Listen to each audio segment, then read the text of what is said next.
नमस्कार, good morning. IND Hindi news में आपका स्वागत है। तो चलिए जानते हैं आज की सभी छोटी बड़ी महत्वपूर्ण खबरों को। इससे पहले वीडियो को लाइक और चैनल को सब्सक्राइब जरूर करें और आप किस जिले से वीडियो को देख रहे हैं कमेंट में लिखना ना भूलें। PM पद का त्याग किया, MP से सोनिया राज्यसभा जाए तो हमें खुशी होगी, बोले जीतू पटवारी।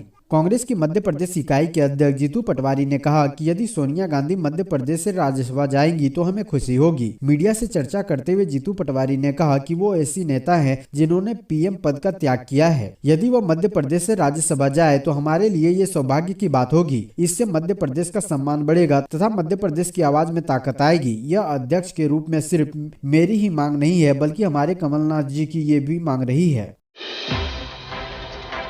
MP की 5 सीटों के लिए नामांकन जमा करने में 3 दिन शेष, बीजेपी कांग्रेस में उम्मीदवार। मध्य प्रदेश में राज्यसभा चुनाव की गहमागहमी तेज होती जा रही है। मध्य प्रदेश में 5 सीटों के लिए 27 फरवरी को होने वाले राज्यसभा चुनाव के लिए नामांकन जमा करने के लिए 15 तारीख अंतिम है। नामांकन के लिए अब महज 3 दिन शेष बचे हैं, लेकिन अब तक बीजेपी कांग्रेस की ओर से किसी उम्मीदवार की स्थिति स्पष्ट नहीं हो सकी है। बता दें कि बीजेपी के धर्मेंद्र प्रधान, डॉक्टर L मुरुगन, अजय प्रताप सिंह, कैलाश सोनी और कांग्रेस से राजमणि पटेल का कार्यकाल 2 अप्रैल को समाप्त हो रहा है, जिसके चलते इन 5 सीटों के लिए 27 फरवरी को चुनाव होना है। राज्यसभा के लिए कांग्रेस के पास महज 1 सीट है। ऐसे में कांग्रेस में उठापटक का दौर भी जारी है। मध्य प्रदेश में 1,36,000 बच्चे कुपोषित, क्या पोषण आहार का नहीं मिलना ही है इसका असली कारण? मध्य प्रदेश विधानसभा के बजट सत्र के दौरान महिला एवं बाल विकास मंत्री निर्मला भूरिया ने बताया है कि प्रदेश में 1,36,000 बच्चे कुपोषित हैं। इसके साथ ही प्रदेश के तमाम जिलों के आंकड़े भी सामने आ गए हैं। जबलपुर में 691 बच्चे अति कुपोषित और 2,398 बच्चे कुपोषित हैं। इन आंकड़ों के सामने आने के बाद प्रदेश में कुपोषण को लेकर बहस छिड़ गई है। इतने सारे बच्चों को कुपोषित होने की जानकारी के बाद सरकार का कुपोषण के खिलाफ उठाए गए कदमों पर सवाल उठने लगे हैं। आमतौर पर माना जा रहा है कि कुपोषण का कारण पोषित आहार का नहीं मिलना है।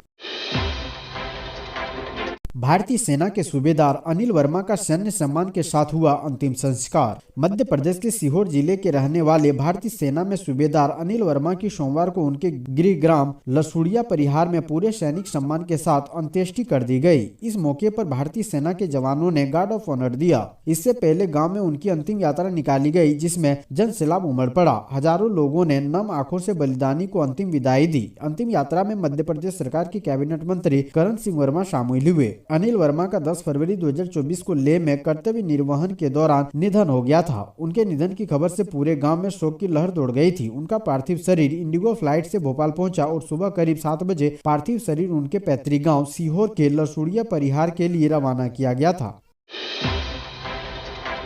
घरों को बुलडोजर से ध्वस्त करना अब फैशन बन गया है। उज्जैन में हुई कार्रवाई पर मध्य प्रदेश हाईकोर्ट। आपराधिक मामलों में आरोपियों के खिलाफ बुलडोजर की कार्रवाई पर मध्य प्रदेश उच्च न्यायालय ने कड़ी टिप्पणी की है। कोर्ट ने कहा है कि सिविल अथॉरिटी के लिए उचित प्रक्रिया का पालन किए बिना घरों को ध्वस्त करना फैशन बन गया है। उच्च न्यायालय की इंदौर पीठ ने इस महीने की शुरुआत में राहुल लंगरी के घर को ध्वस्त करने से संबंधित एक मामले में ये टिप्पणी की, जिस पर संपत्ति की जबरन वसूली के लिए जानबूझकर चोट पहुँचाने का मामला चल रहा है। राहुल लांगरी पर एक व्यक्ति को धमकी देने और उस पर हमला करने का आरोप है, जिसके बाद उस व्यक्ति ने आत्महत्या कर ली। लंगरी को गिरफ्तार कर जेल भेज दिया गया है। पुलिस ने बाद में नगर निकाय से संपर्क किया और उज्जैन में उसके 2 मंजिला घर को ढहा दिया गया। लंगरी की पत्नी राधा ने अदालत का दरवाजा खटखटाया। अपनी याचिका में उसने कहा कि पिछले मालिक रायसा बी के नाम पर एक नोटिस दिया गया था और अगले ही दिन उनकी बात सुने बिना घर को तोड़ दिया गया। उन्होंने अपनी याचिका में कहा कि घर अवैध नहीं था। उन्होंने कहा कि घर हाउसिंग बोर्ड की पंजीकृत था और उन्होंने बैंक से ऋण लिया था। MP की सड़कों पर फिर से लौटेगी पिंक बसें, CM मोहन यादव ने किया ये बड़ा ऐलान।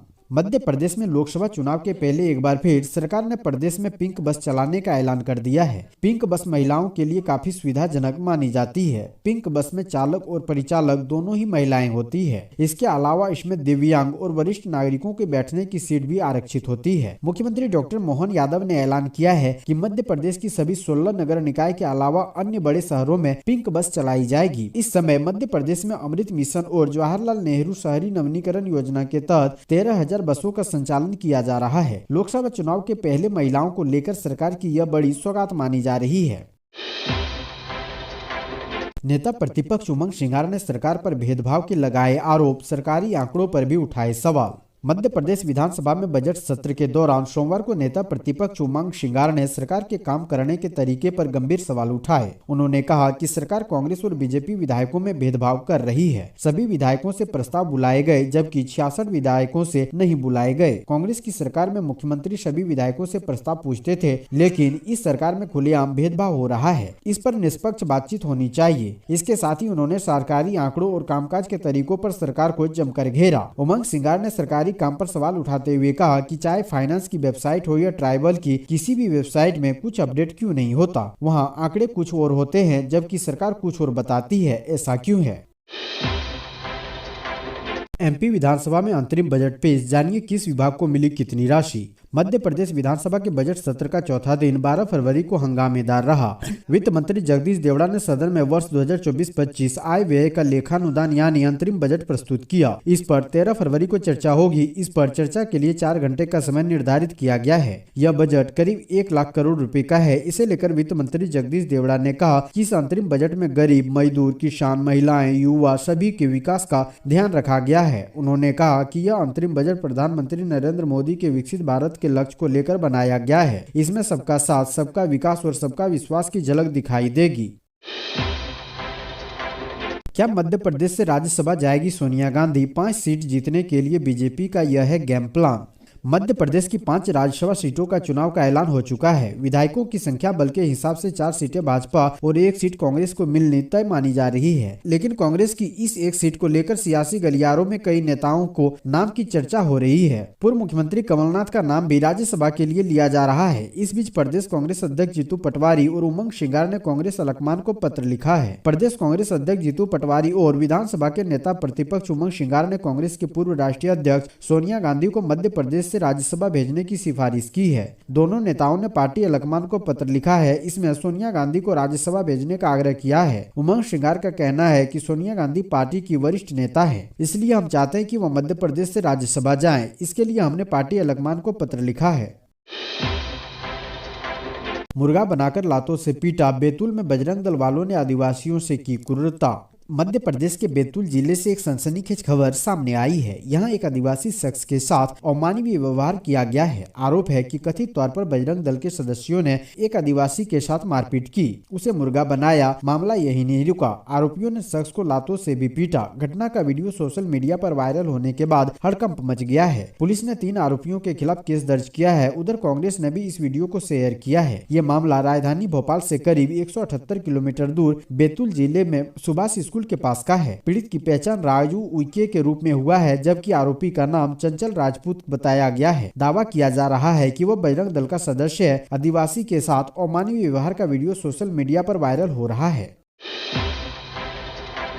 पुलिस ने 7 वर्षीय मासूम बच्ची को अगवा करने वाले गिरोह का किया भंडाफोड़, 24 घंटे के भीतर आरोपियों को दबोचा। मध्य प्रदेश के सीहोर पुलिस ने एक मासूम तस्कर गिरोह को अरेस्ट कर लिया है। इस गिरोह में 2 महिलाएं, 1 बच्चा सहित 9 सदस्य शामिल हैं। इस गिरोह ने राजस्व मंत्री करण सिंह वर्मा के गृह क्षेत्र से 7 वर्षीय मासूम बच्ची का अपहरण किया था, जिसे 24 घंटे के भीतर ही पुलिस ने 500 किलोमीटर दूर शिवपुरी से बरामद कर गिरोह सदस्यों को अरेस्ट कर लिया है। जानकारी के मुताबिक इछावर पुलिस को जानकारी मिली थी कि डुडलावा गांव में कुछ अज्ञात लोग सफेद रंग की कार में जबरन 7 वर्षीय मासूम बच्ची का अपहरण करके ले गए हैं। सूचना मिलने के बाद ही पुलिस एक्टिव हुई। वहीं एसपी मयंक अवस्थी भी तुरंत ही डुडलावा गांव पहुंचे और 4 अलग अलग टीमें बनाकर जांच शुरू की। मध्य प्रदेश में अभी 2 दिन कई इलाकों में छाए रहेंगे बादल, 14 फरवरी के बाद साफ होगा आसमान। 2 मौसम प्रणालियों के प्रभाव से मध्य प्रदेश के पूर्वी हिस्सों में मौसम का मिजाज लगातार दूसरे दिन बिगड़ रहा है। जबलपुर, मंडला, डिंडोरी, शहडोल आदि जिलों के कुछ हिस्सों में रविवार को जहां बूंदाबूंदी के साथ बारिश हुई थी, वहीं सोमवार को भी इन इलाकों में बादल छाए रहे। कुछ जगहों पर बूंदाबूंदी भी हुई, लेकिन बादलों के चलते रात के तापमान में ज्यादा गिरावट नहीं हुई। इस बीच उत्तरी सहित मध्य हिस्से में पहाड़ों से आ रही उत्तरी हवाओं के असर से फरवरी के दूसरे सप्ताह में भी जनवरी जैसी सर्दी बनी हुई है। मौसम विभाग ने अगले 2 दिनों तक मौसम का मिजाज ऐसा ही बने रहने का अनुमान जताते हुए कहा है कि 14 फरवरी के बाद पूर्वी हिस्सों से भी बादल छट जाएंगे और वहां भी तापमान गिरने का क्रम शुरू होगा।